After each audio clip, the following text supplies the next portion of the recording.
So Brandon used his shower pouch while I was editing.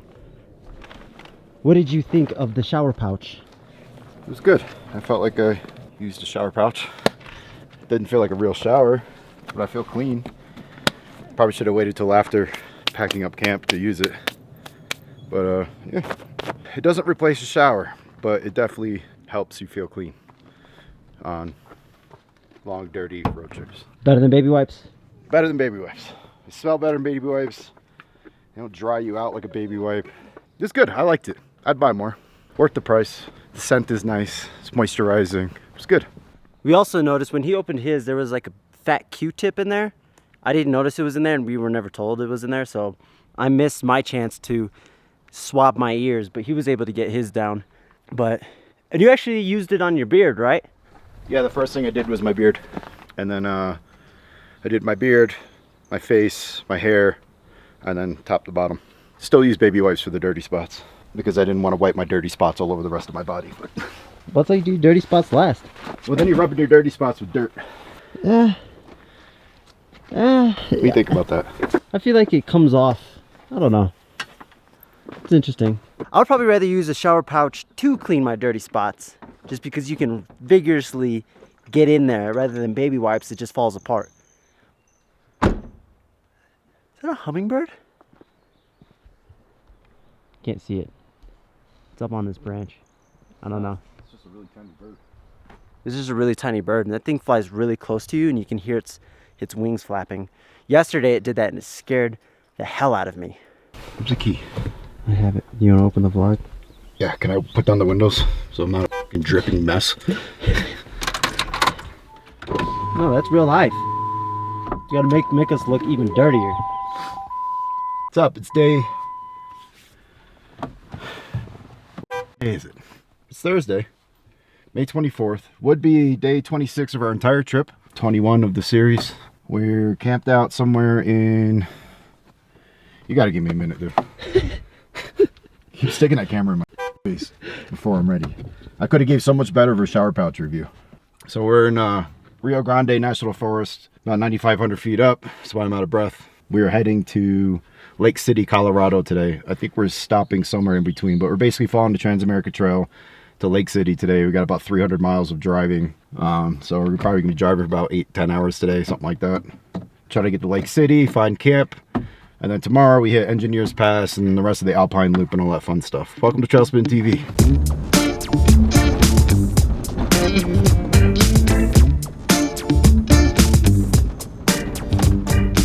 Why is Smokey the Bear have Smokey in his name? Or like, why is he called Smokey the Bear? What else would you call him? Like, what would you call him? Fiery the Bear? Prevent forest fires the bear?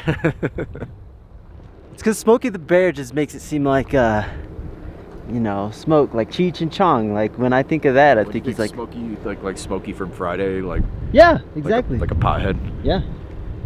Maybe he was one. Or he is one. Actually, is Smokey the Bear a pothead?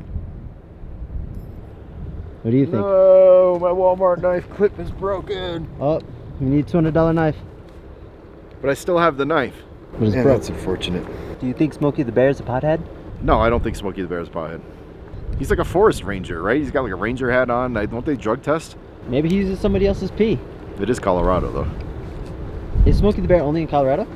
No, Smokey the Bear is like a federal thing. Like program to help you prevent forest fires. To give you more information about preventing forest fires. So if Smokey the Bear is federal, then he can't smoke. He doesn't smoke weed. If he's state, I don't know. Does anybody know Smokey the Bear? We are right outside Salida, I think it's called, the town. I think we're making our way over to those mountains, right? Yeah, we're gonna go around this way. Yeah, and start heading that way towards Lake City. I don't know if we're gonna get to Lake City today, but we've got a lot of miles to cover. I think we're still about over 200 miles away from Lake City, so probably more in that direction. Maybe that direction. Somewhere over there we're going. This has been the best view we've seen today. It's been, I don't want to say flat land, but hilly land that we were driving through. There's cool trees and stuff, but Nothing like crazy drone worthy, I guess you would say. This is drone worthy, but we're driving along. I don't know. It's kind of windy too, but you'll see it. Let's go to the edge. Panorama. Panorama, man. Get out of the way. Get out of the way. Oh! Can you see that? What's going on? The antifreeze is boiling. The engine is overheating. Stop asking me. Right before we got into town, Brandon had a little bit of a hard time accelerating, and we were just like, what's going on? By the time we parked, he was like, oh, the engine's overheating. And as you saw, that's what's going on. Dripping over here, you can't really see because it's all in the shade. Got it all wet over there. Looks like we're gonna check it after we eat, right? Yeah, gonna let it cool down. Let it cool down. We're gonna go eat at a Mexican restaurant because we are hardcore overlanders. Shut up! I'm trying to film! We are at AutoZone. Well, if the engine overheated and we didn't notice that it overheated, then we could have blown a head gasket. And right now we're not having any power. When I'm at stop and I go to go, there's no power. So if the head gasket is blown, that'll cause a compression issue and we won't get enough horsepower.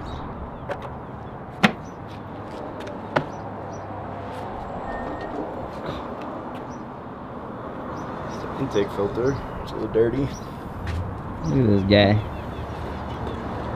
Jesus. Compared to this. We're hoping that it is a possible leaking through the radiator cap because there was pressure changes. It was probably the biggest pressure change from altitude that we have felt because we had a Gatorade bottle sitting next to us and it popped. Our ears were popping.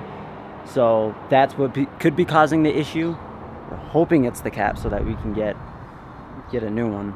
When we did get back from eating, it was about an hour. The engine was still hot at that time, but hasn't cooled down. But we were able to get here. It's a little crack. Where's it at? Just a small crack in the gasket on top. I don't know if they can see that, but there's a lot of air in here too. When I was taking the cap off, it was releasing a lot of pressure. Gonna get a new cap, new air filter, and some antifreeze, and see how we make out. Basically, if you blow a head gasket, the trip's over. So hopefully we can get this figured out and continue the trip. Hi. So we changed everything that we said before. And how's it looking? I guess can't really tell. Temperature's staying where it's supposed to stay. And the engine heats up a little bit, the fan comes on, so it's doing what it's supposed to do. We're gonna go to Walmart and get distilled water because this AutoZone doesn't sell the antifreeze that this Jeep takes, and if we have a major problem or major radiator leak, we're gonna need something to put in there to get us back to civilization. So then we're gonna get our water jug filled up and then we're gonna hit the road again. After the heating issue, we've been having issues of it not shifting into first gear. Seems better now. And the air filter is pretty clogged, so the air filter is that clogged and we're not pulling any air, we're not gonna get any power. Sorry, buddy. Feels pretty good now. Usually Walmart carries it's like a G05 special mix antifreeze that Chrysler used when they built these stupidly. And if it gets mixed with any other kind of antifreeze, it causes a chemical reaction which causes it all to gel up and then it clogs everything. So I obviously don't want that to happen. I've been using the right stuff over and over again, so we're just gonna go and see if Walmart has that stuff, just so we have it on hand, because we pretty much just used up the rest of the antifreeze I did bring with me. So that's what's going on. Jeeps! Yeah, a lot of, oh, that's a rental place. We just drove about a mile to Walmart, but there's an O'Reilly's here, and the engine is still overheating. So we have some issues to solve and figure all that out. Then turn it back into the on position. Doing some diagnostics.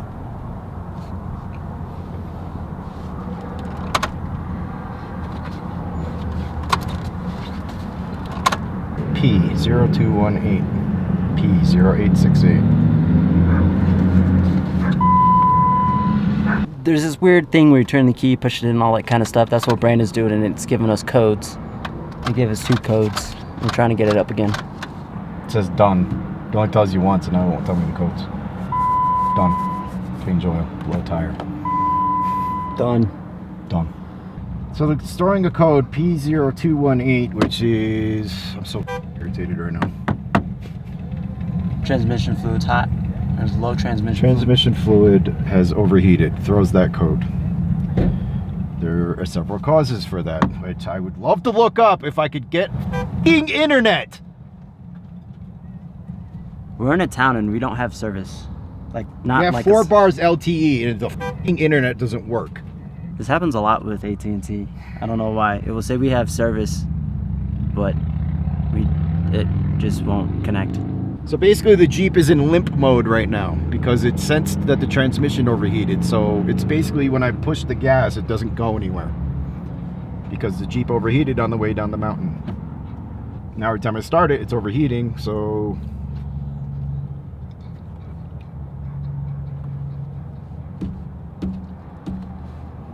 So we looked at the codes, and a possible thing could be low transmission fluid, and we were having issues with the transmission a little bit ago. I can't remember when, but we checked it and the levels seem fine. So we're now still trying to work this out. We were checking the transmission fluid and it was at the lines where it needed to be, but then we just filled it anyway and it's thicker, but it's still where it needs to be. So I don't really understand, because it's like thicker, but it's there. It was at the first, it was at the level that it was supposed to be, and we put more in, and all what happened was that it's thicker and it's still at the level that it's supposed to be. So maybe that was it. Maybe it had low transmission fluid, but that's kind of weird of where it was at the line. I don't know yet. We got to see. And so like I said, we filled up with a little bit of transmission fluid, and Brandon went inside to get more fluid, and the guy in there asked which fluid he had, or which fluid he filled it with, and he said that's the wrong fluid and he should flush his transmission because it's bad. There is a Jeep rental place down the road that said they will do it, but I think flushing a transmission could be a couple $100s. So we're at the Jeep rental place, and it sounds like the guy might know what the issue is just because he said, oh, we're at altitudes and all that kind of stuff. Staying in the Jeep because I have to watch Roscoe because he's losing his mind, because there's a German Shepherd and I think another dog that was running around. He almost like broke this window trying to go after the dog. Dogs, man. He said that the only code that popped up was the 0282 or whatever hell we just looked up. It just came out again. So we went to that Jeep place and they said that they should just be able to clear the code so we can get the Jeep out of limp mode, which will help us go back into first gear. But the engine light just came back on, so we still gotta figure this out.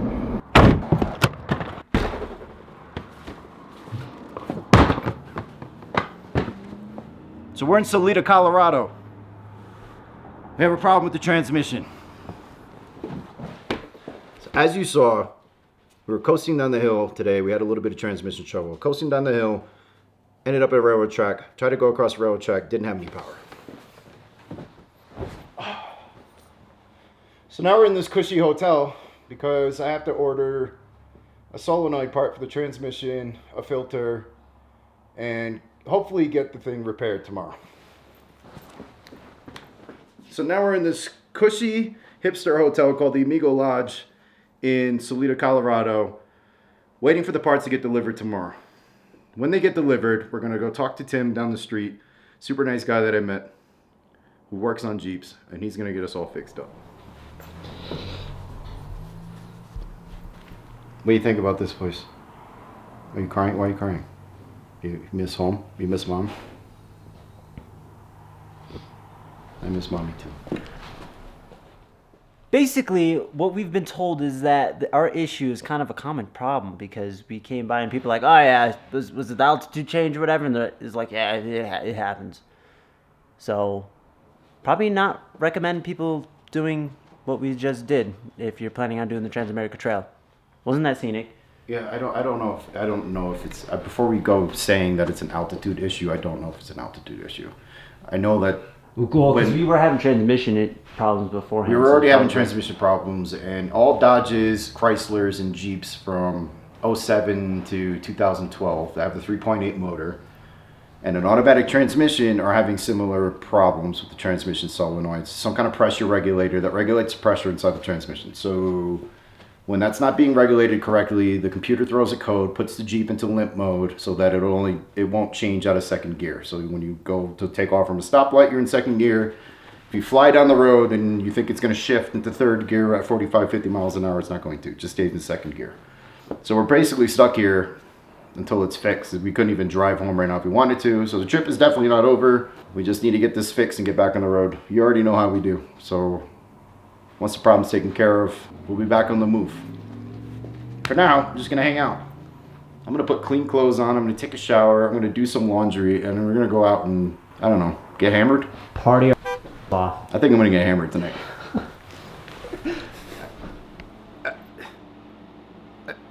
It's a sticker. It's a sticker for the motel. I just ordered a, what was it, $160 part from Terraflex. Terraflex didn't give me a sticker. Come on, man, step your game up.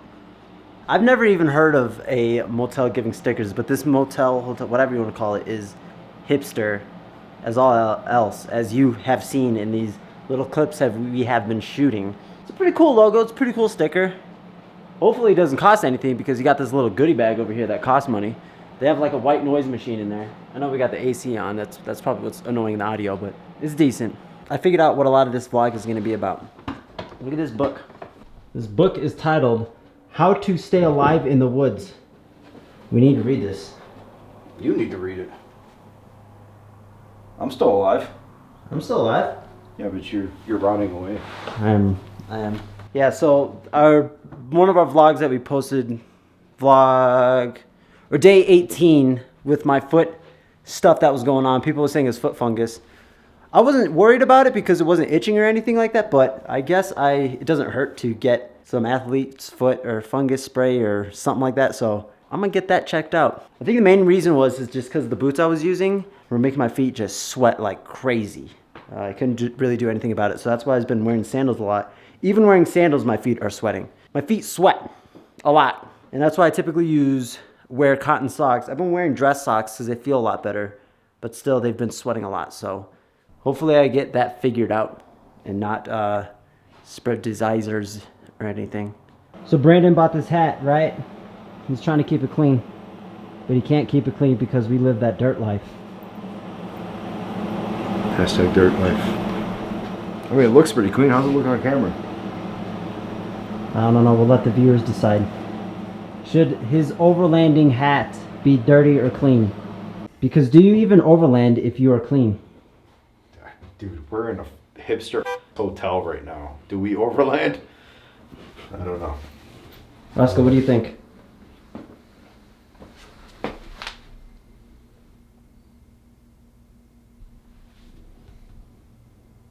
What? Do we overland? Are you an overlander? Are you an overlander? Are you such an overlander? Don't worry, we overland. So we're heading to Benson's Tavern in Salida, Colorado. We're switching roles. I'm gonna be the camera guy. Bryce is gonna drive.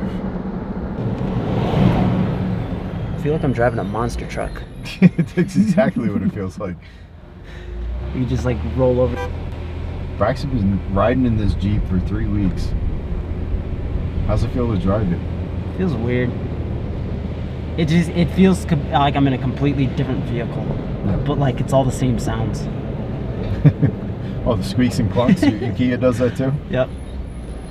Check this table out.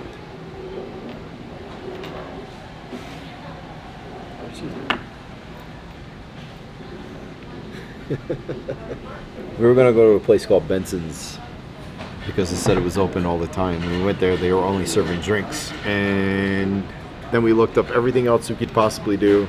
There's Domino's, Sonic, or McDonald's. We're at McDonald's again, and they got this table. Look at this thing, man. So cool. We found out one weird thing about this town. We're in Salida, Colorado, and it's common for people to get stuck here. Like we tell people like, oh yeah, they're just like, oh yeah, obviously. That's the only reason why you're here is because you got stuck. It's kind of strange. Like pretty much everybody we talked to interacted with us said the same thing, but they had big ambitions and goals, and now they're stuck here, just like us. We'll only be here for a day, we think. 24 hours, we'll see. But yeah, we're sponsored by McDonald's because we haven't really shown how many times we've been at McDonald's, but typically when we need data and we need to upload, we go to McDonald's. So we've ate at McDonald's quite a few times. So yeah. Yeah, it feels weird. Like, I don't even really like McDonald's that much. Not into junk food. I don't have this thing for like fast food. Just, it's convenient, easy. Look at this table.